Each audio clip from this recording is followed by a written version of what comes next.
다 같이 사도신경으로 신앙 고백하시겠습니다. 나는 전능하신 아버지 하나님 천지의 창조주를 믿습니다. 나는 그의 유일하신 아들 우리 주 예수 그리스도를 믿습니다.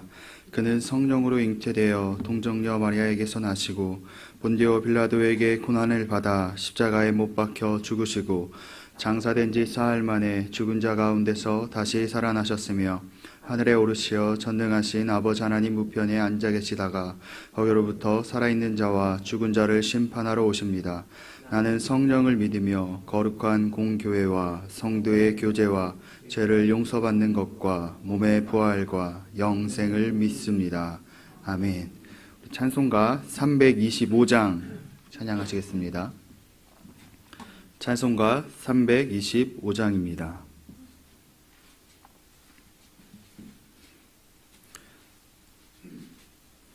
예수가 함께 계시니 시험이 오나 겁없네. 기쁨의 근원 되시는 예수를 위해 삽시다.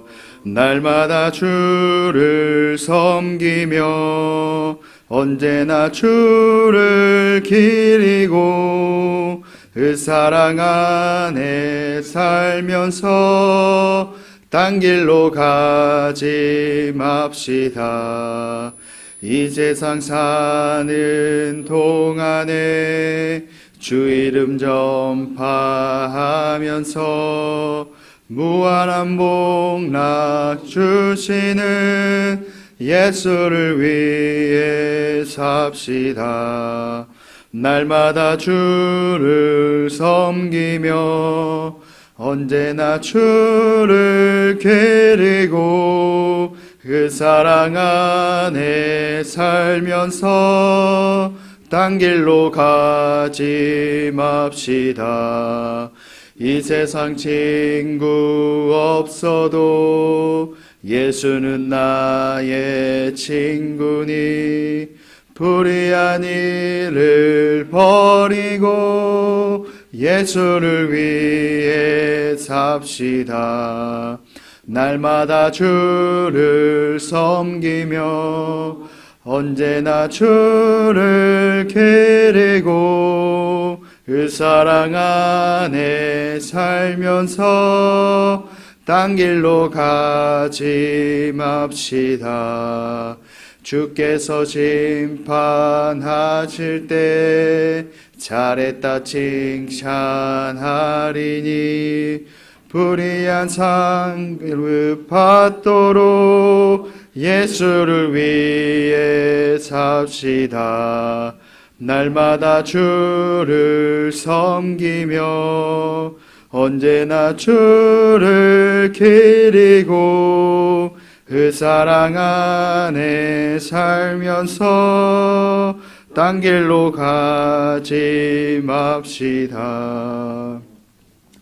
공동체 성경 읽기는 창세기 6장 말씀입니다. 제 6장.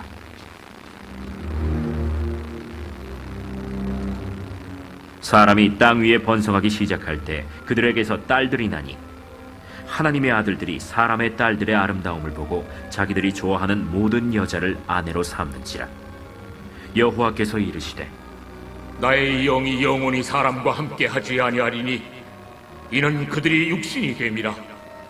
그러나 그들의 날은 120년이 되리라.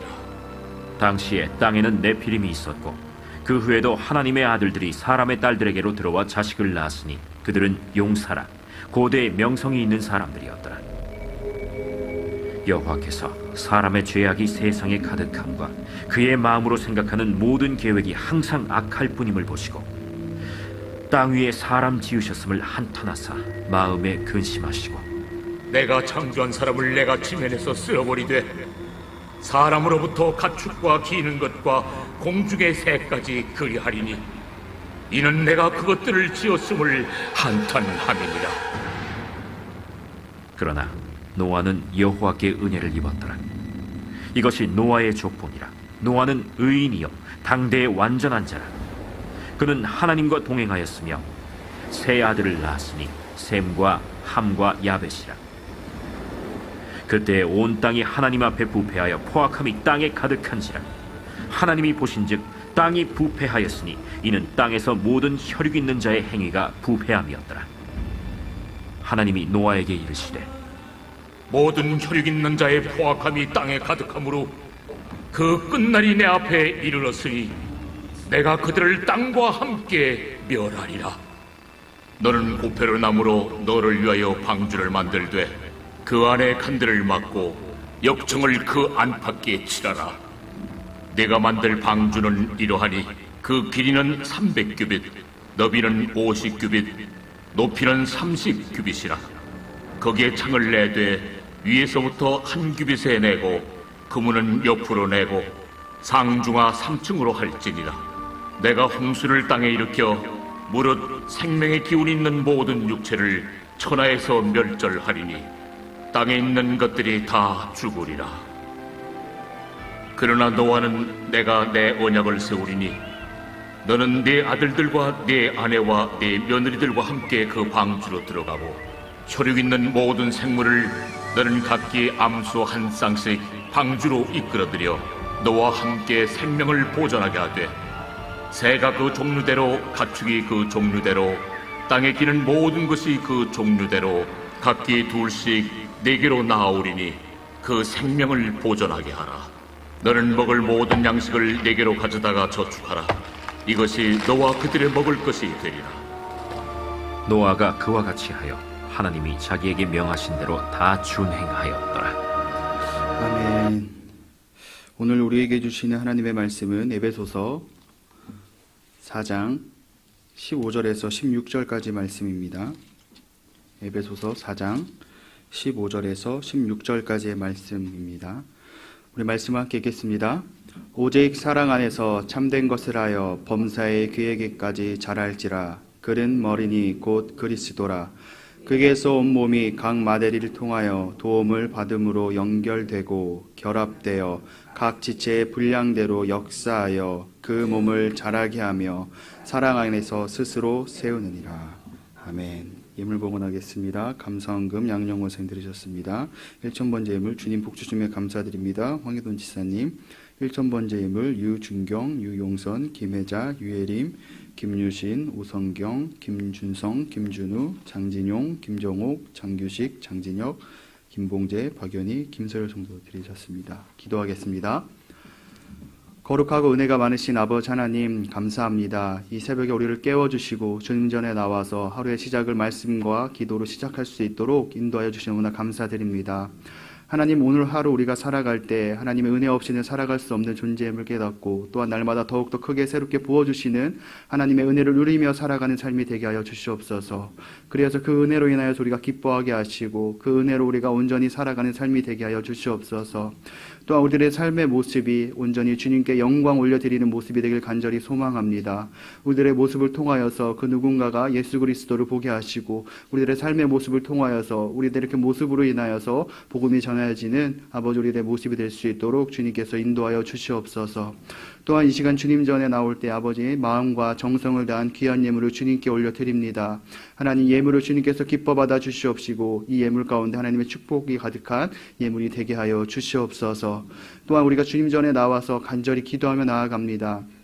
우리가 각자의 기도 제목 가지고 주님께 간절히 간구하며 기도할 때 우리가 하나님의 음성을 듣게 하시고 우리가 기도할 때 더욱더 하나님 뜻 가운데로 행하며 나아가는 삶이 되게 하여 주시옵소서. 모든 것 감사드리며 예수님의 이름으로 기도드렸습니다. 아멘. 네, 사도 바울은 계속 에베소서 말씀을 통해서 강조하는 것이 있습니다. 그것은 무엇이냐면 바로 그리스도의 몸을 세우는 것을 강조하고 있습니다. 제가 청소년 시절에 키가 더 크고 싶어서 행동한 것이 있는데 바로 뭐냐면 줄넘기를 한 적이 있습니다. 누군가가 줄넘기를 하면 키가 큰다고 해서 열심히 한 적이 있고 또 어떤 키 큰 사람이 자신은 우유를 많이 먹고 키가 컸다고 해서 우유를 열심히 먹었던 기억이 있었습니다. 비록 DNA를 이기지 못했지만 이 무언가 성장하기 위해서는 요소가 필요하다는 것을 알 수 있습니다. 이러한 사실은 자연만 봐도 알 수 있죠. 우리가 나무나 꽃이 잘 자라기 위해서는 물과 햇빛이라는 영양소가 필요합니다. 만약에 꽃에 물을 주지 않고 햇빛을 받지 않으면 꽃은 시들어버리고 죽고 맙니다. 오늘 말씀은 이 교회가 잘 세워지고 성장하기 위해서 꼭 필요한 그 요소에 대해서 사도 바울이 말씀하고 있는데, 오늘 본문의 말씀 15절을 함께 한번 읽어보겠습니다. 오직 사랑 안에서 참된 것을 하여 범사에 그에게까지 자랄지라. 그는 머리니 곧 그리스도라. 아멘.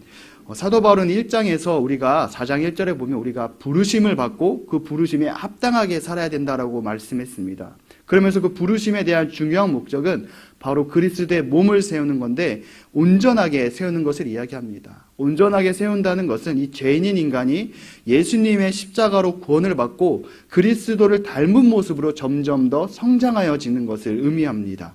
즉 예수님을 믿는 자들의 이 모습이 다 다르고 성격이 다르지만, 각자가 다 다르지만 이 개개인들이 주님 안에서 하나가 되어서 교회라는 것을 이루고 그 교회 안에서 성장과 성숙을 이루는 것을 사도 바울은 말씀하고 있는 거죠. 근데 아까도 말씀드렸듯이 식물도 자라기 위해서 어떤 영양분, 영양소가 필요합니다. 이렇듯이 이 교회도 온전히 세워져 가기 위해 꼭 필요한 것이 있는데, 바로 무엇이냐? 바로 사랑이라는 거죠. 그리고 또 한 가지가 있는데 뭐냐? 바로 진리입니다. 이 15절 말씀에 보면은 사랑 안에서 참된 것을 하여 라고 말씀하고 있는데, 이 참된 것이 무엇을 의미하냐? 바로 진리를 의미합니다. 이 사랑과 진리를 통해서 교회는 온전하게 세워질 수 있습니다. 그 이유가 뭐냐면 이 사랑은 어디에나 필수적인 요소입니다. 우리가 사랑하기 때문에 결혼하고 사랑하기 때문에 누군가를 용서할 수 있습니다. 이처럼 이 사랑이라는 것은 무엇을 하기 위한 동기가 됩니다. 쉽게 말해서 우리가 왜 교회에 봉사를 하게 됩니까? 누군가 어떤 돈을 주기 때문에 하게 됩니까? 그렇지 않습니다. 사랑하기 때문에 우리가 헌신할 수 있는 거고, 사랑하기 때문에 우리가 섬길 수 있는 것입니다. 만약에 사랑이 없다면은 내가 섬기는 것은 일이 되고, 어떠한 문제나 어려움이 생겼을 때 결국 실족하고 넘어지고 포기하고 그 일을 그만둘 것입니다. 그런데 사랑하기 때문에 우리가 힘들어도, 어떠한 문제가 생겨도 끝까지 버틸 수 있고 끝까지 해나갈 수 있는 것입니다. 이러한 모습은 예수님을 통해서도 볼 수 있죠. 예수님께서도 우리를 너무나 사랑하셨기 때문에 그 십자가에서 그 고통과 그 부끄러움과 그 수치를 견뎌내실 수 있었던 것입니다. 그래서 교회가 온전히 성장하기 위해서는 이 사랑이라는 요소가 필요합니다. 사랑 안에 있을 때 교회는 온전하게 자랄 수 있습니다. 그리고 이 사랑에 뭐가 필요하냐? 바로 진리가 필요합니다. 이 진리는 기준입니다. 이 무조건적인 사랑만 한다면은 그것은 잘못된 길로 갈 수가 있습니다. 제가 어제 쉬면서 이제 핸드폰으로 이제 SNS를 보고 있는데, 요즘에는 짧은 영상들이 많이 들어옵니다. 드라마 같은 거를 막 짧게 잘라서, 어떤 프로그램들을 재미있는 부분만 뭔가 짧게 잘라서 올라오는데, 제가 어떤 영상을 봤냐면은 이 젊은 남자 두 명이 딱 나오더니 서로 뭔가 뜨겁게 뭔가 사랑스러운 눈빛으로 바라봐요. 그래서 저는 뭔가 친한 친구인가 보다 하고 봤는데, 갑자기 그 두 남자가 뽀뽀를 하는 거예요. 좀 충격적이었어요. 뭔지 알고 보니까 그게 지금 TV에서 방송하고 있는 연애 프로그램이에요. 그러니까 양성애자, 동성애자, 이성애자 이런 식으로 그걸 다 합해서 하는 연애 프로그램이더라고요. 너무나 좀 충격적이었는데, 그 영상에 막 수많은 댓글이 달려 있었습니다. 어떤 누군가는 옹호하는 댓글이 있었고, 어떤 누군가는 이건 아니다, 뭔가 정말 잘못된 것이다라고 말하는 그러한 댓글들이 있었습니다. 그걸 보면서 누군가는 이 남자가 서로 이렇게 애정행각하는 걸 사랑이라고 이야기합니다. 그런데 그게 진짜 사랑이라고 말할 수 있을까요? 이게 뭐가 없는 건가요? 사랑은 있는데 그 안에 진리가 없는 거예요. 그러니까 기준이 없는 것이죠. 쉽게 그냥 일상적인 평범으로 상식적으로 생각해도, 어떤 남자가 여자를 너무나 사랑해서 뭔가 일도 때려치고 뭔가 그 여자만 쫓아다닌다면 그것을 우리가 사랑이라고 말할 수 있을까요? 아니죠. 그거는 스토커, 즉 범죄라고 할 수 있을 것입니다. 이렇게 사랑에는 뭐가 필요하냐? 기준, 진리라는 것이 필요합니다. 이것이 올바른 방향인지에 따른 어떤 정확한 진리가, 기준이 필요하다는 것이죠. 사랑하기 때문에 우리가 뭔가 마음대로 해도 된다면은 그것은 오히려 폭력이 될 수 있습니다. 내가 사랑하기 때문에 그 사람이 하고 싶은 대로 그냥 뭔가 내버려 둔다면은 오히려 그것은 방임이 되는 것이죠. 이처럼 이 사랑 안에는 뭐냐면 이 진리라는 어떤 기준이 필요하다라는 것을 우리가 말씀을 통해서 볼 수 있습니다. 그러니까 사랑은 무언가 할 수 있는 동기와 능력이 되고, 진리는 그 기준이 됩니다. 행동할 수 있는 능력과 올바른 방향이 있어야지만이, 사랑 안과 그 진리 안에 있어야지만이 교회는 온전하게 올바르게 하나님 원하시는 방향으로서 자랄 수 있다라는 것을 사도 바울은 말씀하고 있는 거죠. 그렇기 때문에 사도 바울은 사랑 안에서 참된 것을 해야 된다라고 이렇게 고백하고 있는 것입니다. 사랑 안에서 진리를 따를 때 교회는 올바르게 성장하고 성숙할 수 있습니다. 그리고 이 사도 바울은 교회가 어디까지 자라야 되는지를 말씀하고 있는데 바로 그에게까지 자라야 된다라고 말씀하고 있죠. 이것은 우리의 성장 목표입니다. 이 그는 바로 누구를 의미합니까? 그리스도인 거죠.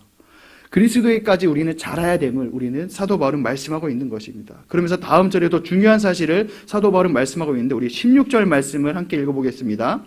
그에게서 온몸이 각 마디를 통하여 도움을 받음으로 연결되고 결합되어 각 지체의 분량대로 역사하여 그 몸을 자라게 하며 사랑 안에서 스스로 세우느니라. 이 15절과 16절에 보면은 언제나 항상 그라는 말씀이 있습니다. 그에게까지 자라고 그는 머리고 그에게서 온몸이 각 마디를 통하고 그 몸을 자라게 하며 결론은 항상 그라는 것을 우리는 말씀을 통해서 볼 수 있습니다. 제가 1년 전에 기억이 나는데 이제 담임 목사님과 부교육자들이 함께 그 김인승 권사님이 일하고 있는 야생화들로 이렇게 신방을 간 적이 있습니다. 그때 제가 이 라일락 나무가 너무나 예쁘고 향이 좋아서 제 아내가 꽃을 좋아해서 아내에게 선물을 줘야겠다 하면서 그것을 사려고 했는데 권사님이 선물로 주셨어요. 그래서 그 선물 받은 거 권사님이 주셨다 하면서 아내가 그걸 받고 좋아하면서 열심히 키우기 시작했습니다. 그리고 이 겨울이 지나고 봄이 됐는데 나무에 갑자기 그 꽃이 피어야 되는 시간인데 싹이 나지 않고 꽃이 피지 않는 거예요. 그래서 뭔가 추워서 죽었나 싶었는데 살아있다고 느낀 게 뭐냐면은 이 한 줄기가 있었는데 그 다른 줄기에 새로운 줄기가 나기 시작한 거예요. 그래가지고 그렇다면 원래 있던 줄기에도 이제 날씨가 좀 더 좋아지거나 물을 잘 주면은 잎사귀를 맺고 싹이 나겠구나라고 생각했습니다. 근데 시간이 지나도 아무런 그 원 줄기에는 반응이 없는 거예요. 그래서 그걸 들고 이제 아내랑 같이 휴가 되는 날 한번 같이 카페 구경할 건 같이 가자 하면서 갔습니다. 권사님이 보시더니 딱딱 만지더니 이거 줄기 죽어나면서 이렇게 뚝뚝 부러뜨리시는 거예요. 깜짝 놀랐죠. 이거 막 부러뜨려야 되나? 근데 이 줄기가 죽어 있으니까 정말 이 마른 나무가 부러지듯이 뚝뚝뚝뚝 부러지더라고요. 근데 너무나 신기한 건 뭐였냐면 이 줄기가 딱 하나 있었는데 하나 줄기는 죽었는데 그 옆에서 새로운 줄기가 나지 않았습니까? 이 줄기가 이렇게 났던 이유가 뭘까요? 뿌리가 살아있었기 때문입니다. 뿌리가 살아있으니까 그 뿌리에서 영양분이 받아서 계속 새로운 줄기가 하나가 나왔던 것이죠. 제가 이 이야기를 한 이유는 16절의 말씀을 보면 계속 그에게서 그로부터라는 말씀하고 있는데 사도 바울은 무엇을 말하고 싶었냐? 우리의 교회의 성장과 성숙의 그 원천은 바로 모든 것이 다 그리스도라는 것을 말씀하고 있는 것입니다. 그를 강조했던 것은 모든 원천이 그리스도께 우리가 영향을 받고 교회가 성장하기 때문에 이 몸의 각 마디가 그리스도께 공급을 받고 그리스도께 받은 힘과 능력과 그 은혜대로 그걸 행하면서 살아갈 수 있는 그 원천이 다 그리스도이기 때문에 그 그리스도라는 말을 계속 고백하고 있는 것이죠. 우리가 잘하는 것도 그리스도로 인해서 우리가 잘할 수 있는 거고 우리가 무언가 어떤 행하는 것도 그리스도로부터 능력을 받았기 때문에 가능한 것입니다. 사랑도 진리도 결국 우리가 다 누구를 통해서냐? 이 그리스도를 통해서 얻게 된다라는 것을 사도 바울은 고백하고 있는 거죠. 모든 원천이 그러니까 다 그리스도로부터 시작됨을 말씀하고 있는 것입니다. 결국 이 교회는 이 그리스도, 우리 예수 그리스도가 절대적인 존재라는 것을 나타내고 있습니다. 이렇게 교회는 그리스도를 통해서 모두가 또 연결이 되는 거죠. 우리가 만약에 길을 걷다가 다리가 걸려서 넘어지면 손이 어떻게 합니까? 버티고 딱 있지 않습니까? 손이 자동적으로 짚어서 이 온몸을 다치지 않게끔 보호합니다. 왜 그럴까요? 우리가 손 따로 다리 따로인데 이 다리가 걸려서 넘어진 건데 왜 손이 나서서 이렇게 몸을 보호하는 걸까요? 바로 한 몸이기 때문인 거죠. 이처럼 교회는 이 연결된 유기체입니다. 그래서 사도 바울은 각 마디를 통해서 도움을 받는다라고 이렇게 말씀하고 있는 겁니다. 이 교회 공동체는 각 마디가 이 한 몸을 이루고 서로 영향을 주고받는 관계입니다. 그리고 각 마디는 예수님의 사랑으로 시작되고 그 사랑으로 인해서 성장합니다. 그리고 그 사랑으로 함께 도우며 우리가 온전하게 그에게까지, 그리스도에게까지 우리가 잘할 수 있음을 오늘 말씀을 통해서 말씀하고 있는 것이죠. 사도 바울은 교회 성장의 목표를 그리스도에게까지 자라나야 한다고 말하고 있습니다. 우리가 각 마디이자 한 공동체임을 기억하며 살아가기 원합니다.